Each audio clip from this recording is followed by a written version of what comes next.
എല്ലാവർക്കും എൻ്റെ സ്നേഹം നിറഞ്ഞ നമസ്കാരം.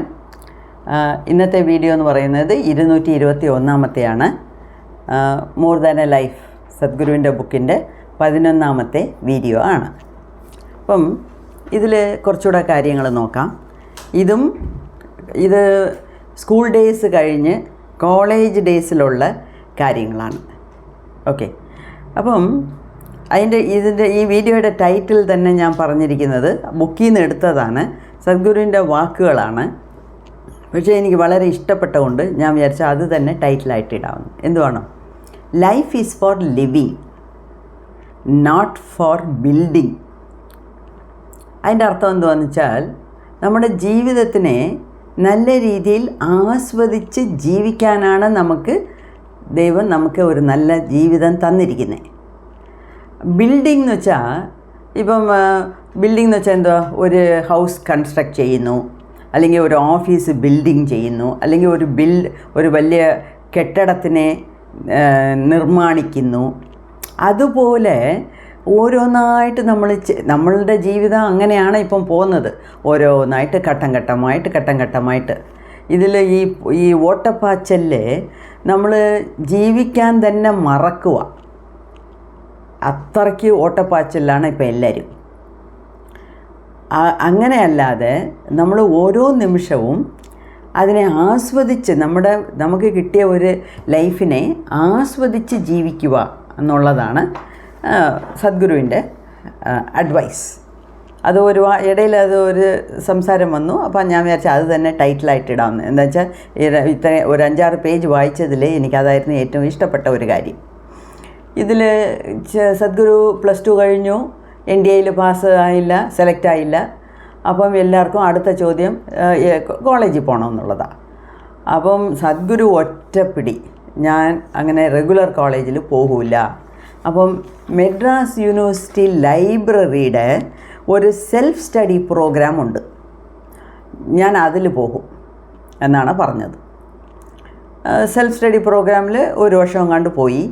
സെൽഫ് സ്റ്റഡി എന്ന് വെച്ചാൽ എന്തുവാ, ആ ലൈബ്രറിയിൽ സ്വയമായിട്ട് നമ്മളായിട്ട് ഇരുന്ന് വായിക്കുക. ഏതൊക്കെ ബുക്കുണ്ടോ അതൊക്കെ എടുത്ത് വായിച്ച് പിന്നെ പരീക്ഷ എഴുതണം, അങ്ങനെയൊക്കെയാണ്. അപ്പം അതിൽ 1 വർഷം ചേർന്നു. അപ്പോഴത്തേക്ക് അമ്മയ്ക്ക് വലിയ കരച്ചിൽ. എല്ലാ മക്കളും +2 കഴിഞ്ഞിട്ട് സ്കൂൾ കഴിഞ്ഞാൽ കോളേജിൽ ഡിഗ്രിയാണ് ചെയ്യുന്നത്, എൻ്റെ മോൻ മാത്രം വേറെന്തെയോ പഠിക്കുന്നു, ഒരു ഡിഗ്രിയോ പോലും ഇല്ലാതെ എങ്ങനെയാണ് ജീവിക്കാൻ പോകുന്നത്, ഇങ്ങനെയാണ് ഒരേ കരച്ചിൽ. ശരി എന്ന് പറഞ്ഞ് കോളേജിൽ ചേരാനായിട്ട് സമ്മതിച്ചു. കോളേജിൽ ചേർക്കുമ്പം പല കണ്ടീഷൻസാണ് സദ്ഗുരു പറയുന്നത്. ഞാൻ ഇംഗ്ലീഷ് ലിറ്ററേച്ചർ മാത്രമേ എടുക്കുകയുള്ളൂ, അതുമാത്രമല്ല റെഗുലർ കോളേജിൽ പോകില്ല, ഞാൻ ഈവനിങ് കോളേജിൽ മാത്രമേ പോകത്തുള്ളൂ. ഈവനിങ് കോളേജ് എന്ന് പറയുന്നത് എന്തുവാ, വൈകുന്നേരം 6 തൊട്ട് 9:30 വരെയുള്ള കോളേജ്, അതിലേ ഞാൻ പോകത്തുള്ളൂ. അപ്പോൾ അദ്ദേഹത്തിൻ്റെ ഐഡിയ എന്ന് പറയുന്നത്, പകൽ പൂരാ എനിക്ക് വേറെ എൻ്റെ ഇഷ്ടത്തിനുള്ള കാര്യങ്ങൾ ചെയ്യാൻ സമയം കിട്ടുമല്ലോ. അപ്പം പകൽ സമയം എനിക്ക് എൻ്റേതായിട്ടുള്ള ജീവിതം ജീവിക്കാനും, വൈകുന്നേരം രാത്രി, അതായത് വൈകുന്നേരം 6 തൊട്ട് 9:30 വരെ എൻ്റെ അമ്മയ്ക്ക് വേണ്ടി, എൻ്റെ പേരൻസിന് വേണ്ടി കോളേജിൽ പോയി പഠിക്കുന്നു എന്നുള്ള രീതിയിലായിരുന്നു അദ്ദേഹത്തിൻ്റെ പോക്ക്. അങ്ങനെ തന്നെ ചേർന്നു. കോളേജിൽ ചേർന്നാലും സ്കൂളിലേ ഇരിക്കാത്ത ഒരു കൊച്ച് കോളേജിൽ പോയി നേരെ ചൊവ്വേ ഇരുന്ന് പഠിക്കുമെന്ന് നമുക്ക് വിചാരിക്കാൻ ഒക്കുമോ? തീർത്തുമില്ല. അപ്പം കോളേജിലെ ലെക്ചറേഴ്സൊക്കെ വന്ന് നോട്ട്സൊക്കെ ഡിക്റ്റേറ്റ് ചെയ്യും. ഒരു ദിവസം സദ്ഗുരുവിന് മതിയായി, പറഞ്ഞു, ടീച്ചറെ കയ്യിലുള്ള നോട്ട്സൊക്കെ ഇങ്ങ് തന്നാൽ ഞാൻ ഫോട്ടോ കോപ്പി എടുത്തിട്ട് തരാം, ഞാൻ ഒരു സ്റ്റെനോഗ്രാഫറായിട്ടല്ല പോകാൻ ഉദ്ദേശിക്കുന്നത്, അതുകൊണ്ട് എനിക്ക് ഇരുന്ന് കുത്തിയിരുന്ന് എഴുതാനൊക്കത്തില്ല, എനിക്കത് ഇഷ്ടമല്ല എന്ന്. ഒരുപാട് ചോദ്യങ്ങളുണ്ട് സദ്ഗുരുവിൻ്റെ മനസ്സിൽ. ആ ചോദ്യത്തിനൊന്നും ഉത്തരവല്ല ഈ കോളേജ് പഠിപ്പിക്കുന്നതിൽ, അല്ലെങ്കിൽ കോളേജിലെ പഠിത്തത്തിലൂടെ കിട്ടാൻ ശ്രമിക്കുന്നു. പക്ഷേ ആരും അതിനുള്ള ഉത്തരം തരുന്നില്ല. അതുകൊണ്ട് പഠിത്തത്തിനോടെ സദ്ഗുരുവിനൊരു വെറുപ്പാണ്. ഇങ്ങനെ പോകും. പിന്നെ എപ്പോഴും ക്ലാസ്സിൽ നിന്ന് ഇറങ്ങിപ്പോകും. അങ്ങനെ ഇദ്ദേഹം ഒരു വലിയ തലവേദനയായി. അപ്പം ഇദ്ദേഹം ഒരു അഗ്രിമെൻ്റ് വെച്ചു, ഏതാ ക്ലാസ്സിലെ ലെക്ചറേഴ്സിൻ്റെ കൂടെ ഒരു അഗ്രിമെൻറ്റ്. എല്ലാ ദിവസവും സദ്ഗുരു വരും, പക്ഷേ ക്ലാസ്സിൽ ഇരിക്കത്തില്ല, അറ്റൻഡൻസ് കൊടുക്കണം. ഒരു മാസത്തിലെ ലാസ്റ്റ് ഡേ എല്ലാ അറ്റൻഡൻസും കൺസോളിഡേറ്റ് ചെയ്യും. ആ ദിവസം മാത്രം ക്ലാസ്സിൽ വന്നിരുന്ന് സദ്ഗുരു ക്ലാസ്സിൽ അറ്റൻഡ് ചെയ്യും, ക്ലാസ് വന്നിരിക്കും. എല്ലാ ദിവസവും അറ്റൻഡൻസ് തന്നോന്ന് വെരിഫൈ ചെയ്യാനാണ്. വെരിഫൈ ചെയ്യും, പിന്നെയും പോകും. ചില ക്ലാസ്സുകളിലൊക്കെ അപ്പം ഇംഗ്ലീഷ് ലിറ്ററേച്ചർ പഠിക്കണമായിരുന്നു, ജോഗ്രഫി പഠിക്കണമായിരുന്നു, സോഷ്യോളജി പഠിക്കണമായിരുന്നു. ഇംഗ്ലീഷ് ലിറ്ററേച്ചർ ഏറ്റവും ഇഷ്ടമുള്ളതാണ്, ജോഗ്രഫി ഇഷ്ടമുള്ളതാണ്, സോഷ്യോളജി ഇഷ്ടമല്ല. അപ്പം സോഷ്യോളജി ക്ലാസ്സിൽ അറ്റൻഡൻസ് എടുക്കുമ്പം തന്നെ ഫസ്റ്റ് 3 minutes ആ പേര് വരുന്നവരെ കാത്തിരിക്കും, അറ്റൻഡൻസ് കൊടുക്കും. വലിയ വലിയ ജനാലുകളാണ്, ജനാൽ വഴിയാ ചാടിപ്പോകും. അപ്പോൾ ഒരു ദിവസം ലെക്ചറർ പറഞ്ഞു, ഇങ്ങനെ ജനാൽ വഴിയാ ചാടിപ്പോകുന്നതൊന്നും ശരിയല്ല എന്ന്. അപ്പം മര്യാദയ്ക്ക് ക്ലാസ്സിലിരുന്ന് കേൾക്കണമെന്നുള്ളതായിരുന്നു അവരുടെ ഉദ്ദേശം. ഇദ്ദേഹം പറഞ്ഞു, ആണോ, അങ്ങനെയാണെങ്കിൽ നാളെ തൊട്ട് ഞാൻ ഡോർ വഴിയായിട്ട് തന്നെ പോകാം എന്ന് പറഞ്ഞ് അറ്റൻഡൻസ് കൊടുക്കും, ഡോർ വഴി ഇറങ്ങി അങ്ങ് പോകും. ഇറങ്ങിപ്പോയി കോളേജിൽ ഒരു വലിയ ബാനിയൻ ട്രീ ഉണ്ടായിരുന്നു, വലിയ മരം. ആ മരത്തിൻ്റെ അടിയിൽ പോയിരിക്കും. അങ്ങനെ പോകുന്ന പിള്ളേരൊക്കെ ഇങ്ങനെ ഇദ്ദേഹത്തിനെ കാണും, ചിലരൊക്കെ വന്ന് സംസാരിക്കും. അങ്ങനെ ഉണ്ടല്ലോ, ഒരുപാട് പേര് ആ ബാനിയൻ ട്രീയുടെ അടിയിൽ വന്നിരുന്ന് സംസാരിക്കാൻ തുടങ്ങി. സംസാരിക്കുന്നതെന്ന് വെച്ചാൽ എന്തുവാ, അവരുടെ പ്രോബ്ലങ്ങളെല്ലാം വന്ന് ഇവൻ്റെ അടുത്ത് പറയുമായിരുന്നു, ജഗ്ഗി വാസുദേവൻ്റെ അടുത്ത് പറയുമായിരുന്നു. അങ്ങനെ കുറേശ്ശെ ഒരു കൗൺസിലിംഗ് പോലെ അങ്ങ് തുടങ്ങി. എല്ലാവരുടെയും പ്രോബ്ലം സോൾവറായിട്ട് അങ്ങ് മാറി. അപ്പം എല്ലാ പിള്ളേർക്കും എന്തെങ്കിലുമൊക്കെ പ്രശ്നങ്ങളാണ് ഉള്ളത്. അപ്പോൾ അവരവരുടെ പ്രശ്നങ്ങൾ വന്ന് പറയുകയും അതിനേറ്റ പോലെ ആ പ്രായത്തിൽ തന്നെ സദ്ഗുരുവിന് മനസ്സിൽ തോന്നുന്ന നല്ല ഐഡിയാസൊക്കെ പറഞ്ഞു കൊടുക്കുകയും അങ്ങനെയൊക്കെ കുറേ നാളങ്ങ് പോയി.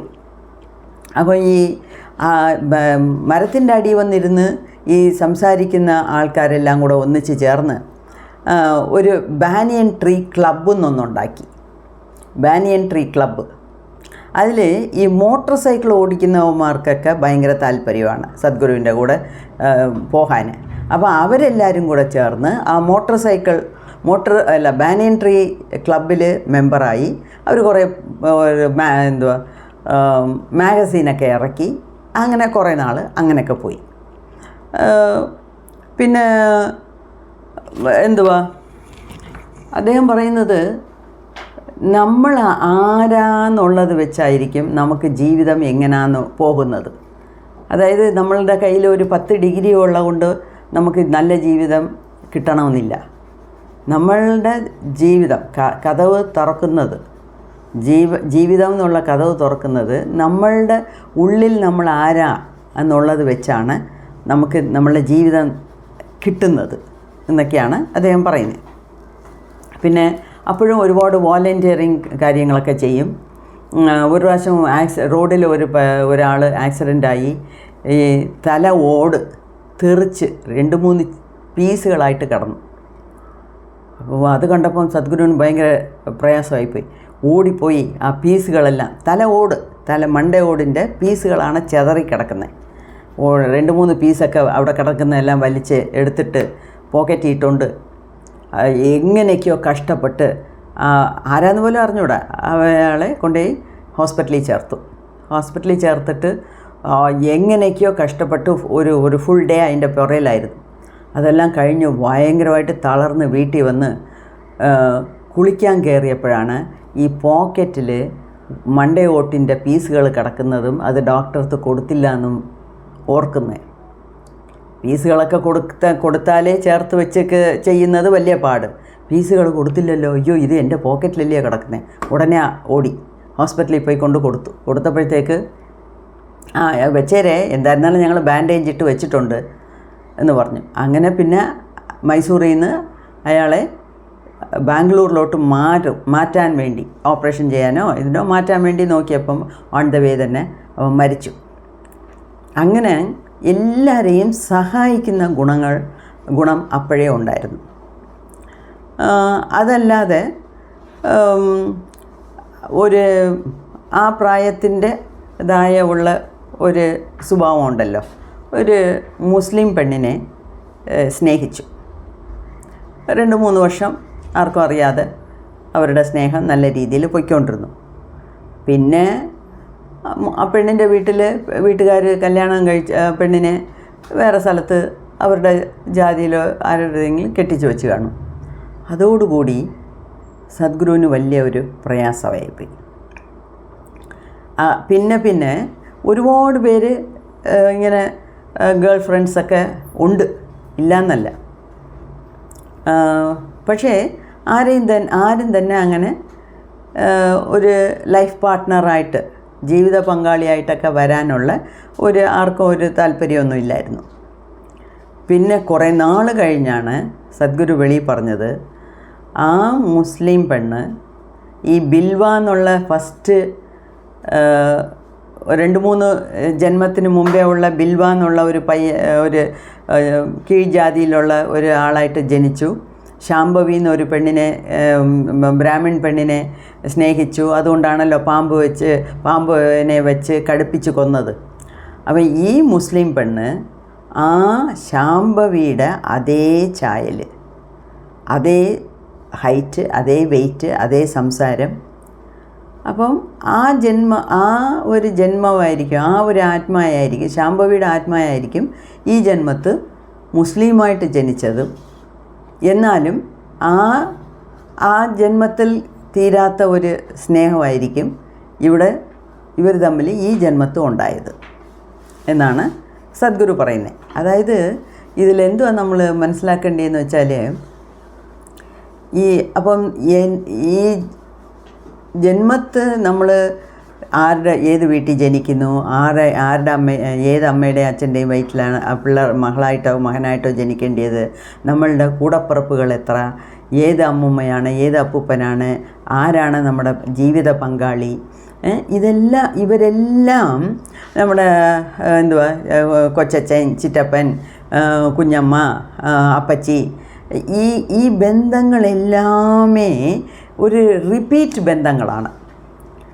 തിരിച്ചും നമ്മൾ പല റോളിൽ നമ്മൾ ഏകദേശം അതേ ലൊക്കാലിറ്റിയിൽ, ഏകദേശം അതേ ഫാമിലിയിൽ തന്നെ ജനിക്കും.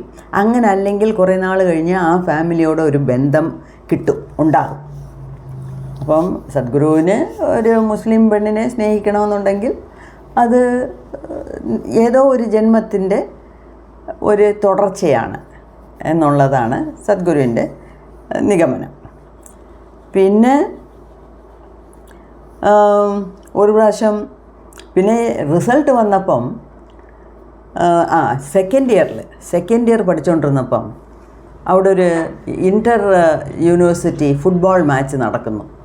അന്ന് പരീക്ഷയാണ്, സെക്കൻഡ് ഇയർ ഡിഗ്രിയിലെ ഒരു പരീക്ഷയാണ്. പക്ഷേ പരീക്ഷ എഴുതാൻ യാതൊരു താല്പര്യമില്ല. അപ്പോൾ സദ്ഗുരു വിചാരിച്ചു, അരമണിക്കൂർ ഞാൻ ആ ഫുട്ബോളൊന്ന് കാണട്ടെ, ഫുട്ബോൾ മാച്ച് കണ്ടിട്ട് വന്ന് ബാക്കി പരീക്ഷ എഴുതാം, ബാക്കി സമയത്തിൽ പരീക്ഷ എഴുതി തരും ഞാൻ എന്ന് പറഞ്ഞു ഫുട്ബോൾ കാണാൻ പോയി. ഫുട്ബോൾ കണ്ട് ഫുട്ബോൾ തീർന്നപ്പം പരീക്ഷ തീർന്ന സമയമായി. ഫുട്ബോൾ കഴിഞ്ഞു ഇല്ലയോ, പരീക്ഷയും കഴിഞ്ഞു കാണും, ഇനി എന്തിനാണ് ഞാൻ അങ്ങോട്ട് പോകുന്നത് എന്ന് പറഞ്ഞ് നേരെ വീട്ടിലോട്ട് ഇങ്ങ് പോയി. അതൊക്കെയാണ് സദ്ഗുരുവിൻ്റെ ഒരു ഇൻട്രസ്റ്റ് എന്ന് പറയുന്നത്. പിന്നെ എന്തായിരുന്നാലും ഡിഗ്രി കഴിഞ്ഞു, സെക്കൻഡ് റാങ്കോടുകൂടി പാസ്സായി ഇംഗ്ലീഷ് ലിറ്ററേച്ചറിൽ. അപ്പം സദ്ഗുരു ഉൾപ്പെടെ എല്ലാവർക്കും അതിശയം. പാസ്സായത് മാത്രമല്ല, യൂണിവേഴ്സിറ്റി റാങ്ക് വാങ്ങിച്ചു. അവരുടെ അച്ഛൻ യൂണിവേഴ്സിറ്റി ഫസ്റ്റ് റാങ്കാണ് മൈസൂർ യൂണിവേഴ്സിറ്റിയിൽ. ഇദ്ദേഹവും മൈസൂർ യൂണിവേഴ്സിറ്റിയിൽ ഇംഗ്ലീഷ് ലിറ്ററേച്ചർ എടുത്ത് പഠിച്ച് റാങ്ക് വരെ വാങ്ങിച്ചു. ഈ റാങ്ക് വാങ്ങിക്കുന്നു എന്ന് പറയുമ്പോഴൊക്കെ നമ്മൾ നേരത്തെ ഈ ലൈബ്രറി ചേർന്ന് പഠിച്ചു. എവിടെയോ പറഞ്ഞിട്ടുണ്ട്, ലൈബ്രറി തുറക്കുമ്പോൾ ഫസ്റ്റ് ആളായിട്ട് ഇദ്ദേഹമാണ് അകത്ത് കയറുന്നത്. ലൈബ്രറി 9 മണിക്ക് അടച്ചാൽ ലാസ്റ്റ് ആളായിട്ട് ഇദ്ദേഹമാണ് വെളിയിൽ വരുന്നത്. അപ്പോൾ അവിടെ ഇരുന്ന് കണ്ടമാനം ഇഷ്ടപ്പെട്ട ബുക്സുകളെല്ലാം എടുത്ത് വായിച്ചു. അപ്പോൾ ഈ ബുക്ക് വായിക്കുന്നതേ ഒരു നല്ല ഒരു ശീലമാണ്. വെറും ഒരു ശീലമല്ല, അത് നമ്മളെ ഒരു അറിവിൻ്റെ കലവറയായിട്ട് മാറ്റും. അതുകൊണ്ടാണ് എപ്പോഴും പറയുന്നത് കുട്ടികൾക്കും നമ്മൾ റീഡിങ് ഹാബിറ്റ്സ് കൊണ്ടുവരണം. റീഡിങ് ഹാബിറ്റ്സ് ഉണ്ടെങ്കിൽ എന്ത് ബുക്ക് വേണമെങ്കിലും നമുക്ക് വായിച്ച് മനസ്സിലാക്കി എടുക്കാൻ പറ്റും. അങ്ങനെയാണ് സദ്ഗുരുവിന് 2nd റാങ്കൊക്കെ കിട്ടിയത്. അതുമാത്രമല്ല, ഇപ്പം എത്ര നല്ല രീതിയിലാണ് സദ്ഗുരു സംസാരിക്കുന്നത് വീഡിയോയിലൊക്കെ. ഇംഗ്ലീഷിൽ എന്തെങ്കിലും ഒരു മടിയുണ്ടോ? എവിടെയെങ്കിലും പോയി സംസാരിക്കാൻ മടിയുണ്ടോ? ഏതേത് വലിയ വലിയ പ്ലാറ്റ്ഫോംസിലാണ് പോയി സംസാരിച്ചിരിക്കുന്നത്. അമേരിക്കയിൽ പോയി ഈശ യോഗ സെൻറ്ററിൻ്റെ ബ്രാഞ്ച് ഉണ്ടാക്കി, അവിടെ എത്ര ഫോളോവേഴ്സാണ്, എന്തൊക്കെ കാര്യങ്ങൾ. ഈ സദ്ഗുരുവിൻ്റെ യൂട്യൂബ് ഇംഗ്ലീഷ് വീഡിയോസ് കേട്ടാലേ മതി. ഇപ്പോഴാണ് അതെല്ലാം പല ലാംഗ്വേജിൽ ട്രാൻസ്ലേറ്റ് ചെയ്ത് അവർ അയക്കുന്നത്. പക്ഷേ പണ്ടൊക്കെ എല്ലാം ഇംഗ്ലീഷിലായിരുന്നു. അതാണ് ആരോ പറഞ്ഞു കേട്ടു, ഞാൻ സദ്ഗുരുവിൻ്റെ ഫോളോവർ അല്ലെങ്കിലും സ്ഥിരം അദ്ദേഹത്തിൻ്റെ വീഡിയോ കേൾക്കും. എന്താണെന്ന് വെച്ചാൽ എൻ്റെ ഇംഗ്ലീഷ് ഇമ്പ്രൂവ് ആകാൻ അതൊരു നല്ല മെത്തേഡാണെന്ന്. അപ്പം നാളെ സ്റ്റേറ്റ്സിൽ US പോകണം, പല കൺട്രീസിൽ പോകണം, അവരുടെ അടുത്തെല്ലാം സംസാരിക്കണം. അതിൻ്റെയൊക്കെ ഒരു അവസരം കിട്ടും. അപ്പം ലാംഗ്വേജ് ഒരു തടസ്സമാകരുത് എന്നുള്ളതുകൊണ്ടായിരിക്കും കൊച്ചിലേ അദ്ദേഹത്തിൻ്റെ സോൾ പ്ലാനിങ്ങിൽ ഇംഗ്ലീഷ് ലിറ്ററേച്ചർ പഠിക്കത്തുള്ളൂ, ഇംഗ്ലീഷ് ലിറ്ററേച്ചറേ പഠിക്കത്തുള്ളൂ.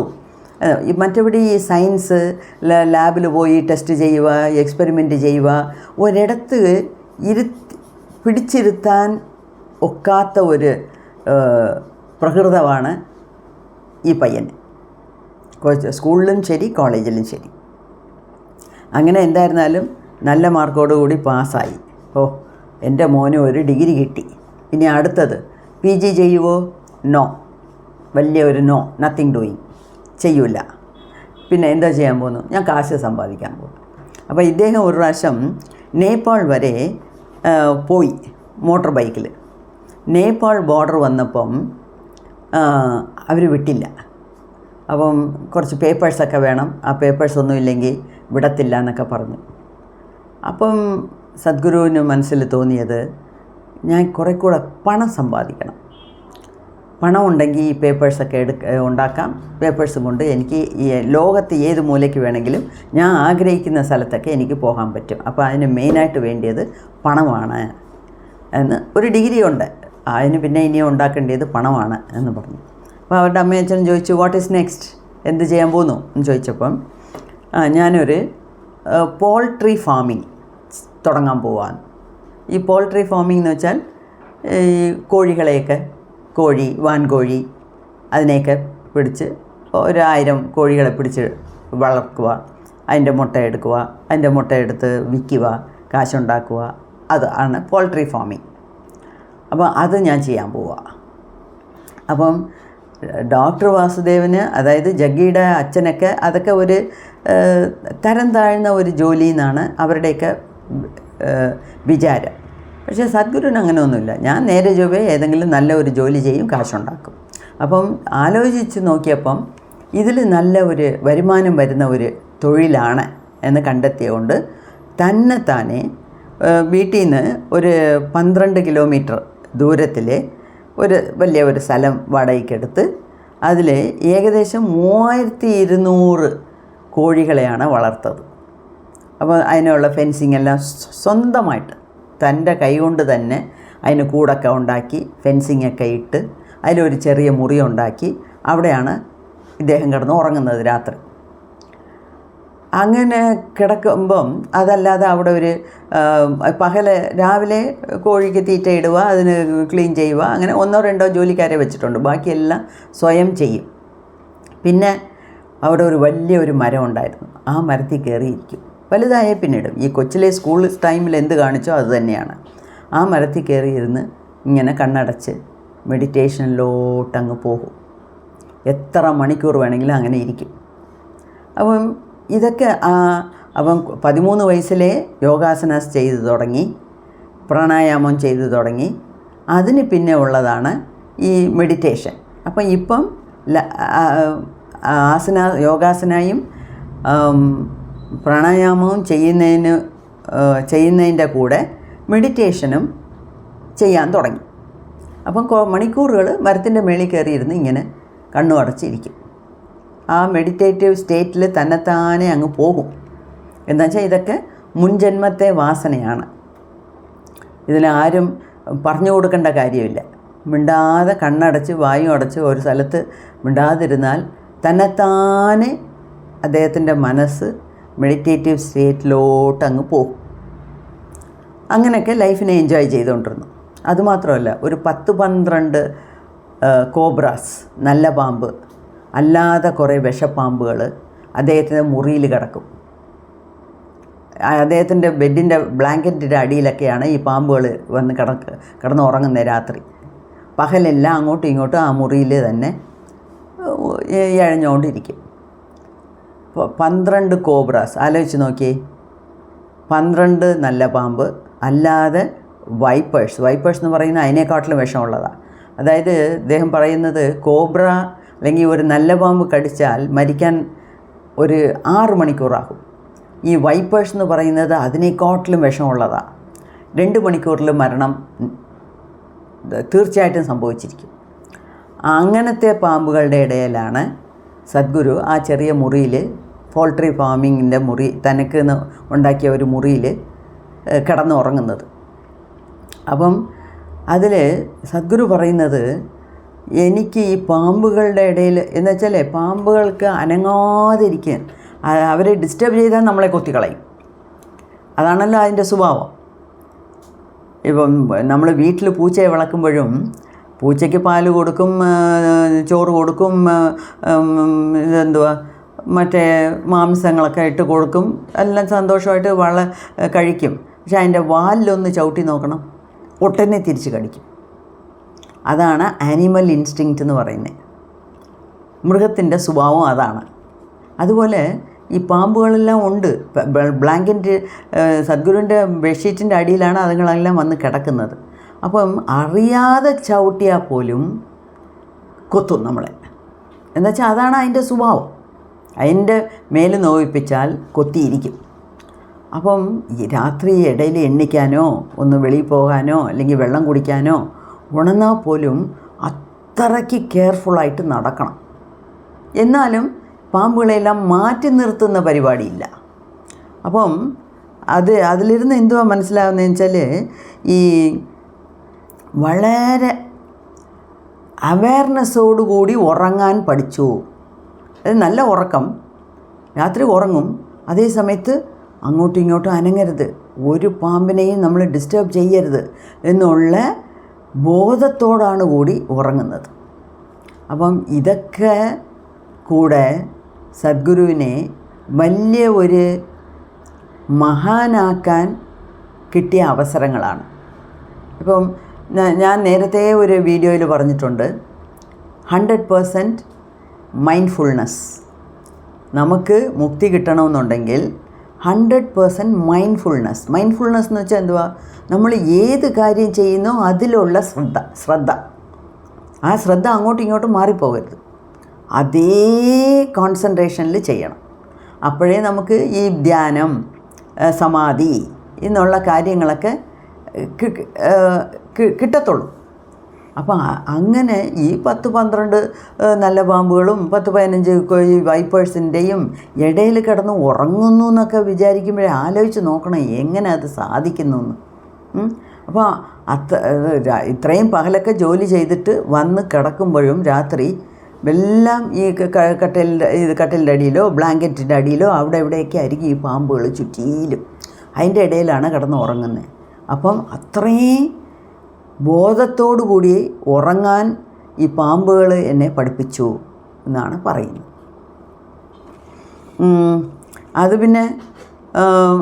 പിന്നെ വേറൊരു കാര്യം, മോട്ടോർ സൈക്കിളിൽ പോകും. മോട്ടോർ സൈക്കിളിൽ ഒരുപാട് ദൂരം പോകുന്നതും ഭയങ്കര ഇഷ്ടമാണ്. ഇപ്പം ഓരോന്നിനും ഓരോ ഗ്രൂപ്പ് ഓഫ് ഫ്രണ്ട്സ് ഉണ്ട്. ലിറ്ററേച്ചറിനെ കുറിച്ച് സംസാരിക്കാൻ ഒരു ഗ്രൂപ്പ് ഓഫ് ഫ്രണ്ട്സ്, ഈ പോൾട്രിയുടെ കാര്യം ഒക്കെ സംസാരിക്കാൻ ഒരു ഗ്രൂപ്പ്, പിന്നെ മോട്ടോർ സൈക്കിളിന് ഒരു ഗ്രൂപ്പ്. അങ്ങനെ പല പല ഗ്രൂപ്പ്സുകളായിട്ട് ഇദ്ദേഹത്തിന് ഇഷ്ടംപോലെ ഫ്രണ്ട്സ് ഉണ്ട്. അവരവരുടെ രീതിയിൽ അവരവരുടെ ഇഷ്ടത്തിന് സദ്ഗുരുവിനെ കൊണ്ട് സംസാരിക്കാനും ഇടപഴകാനും പറ്റും. പിന്നെ ഈ പോൾട്രി ഫാമിങ്ങിൽ കാശ് വന്നു, ഇഷ്ടംപോലെ കാശുണ്ടാക്കി. അതല്ലാതെ ഒരു എൻജിനീയർ ആളിനെ പരിചയപ്പെട്ടു. എന്നാൽ പിന്നെ നമുക്കൊരു കൺസ്ട്രക്ഷൻ കമ്പനി തുടങ്ങാം എന്ന് പറഞ്ഞ് ഒരു കൺസ്ട്രക്ഷൻ കമ്പനി തുടങ്ങി. അത് മുഖാന്തരവും ഇഷ്ടംപോലെ കാശുകളുണ്ടാക്കി. അപ്പം ഇതിൽ നിന്ന് ഞാൻ മനസ്സിലാക്കുന്നത്, അതായത് നല്ല മനസ്സോടുകൂടി നല്ല രീതിയിൽ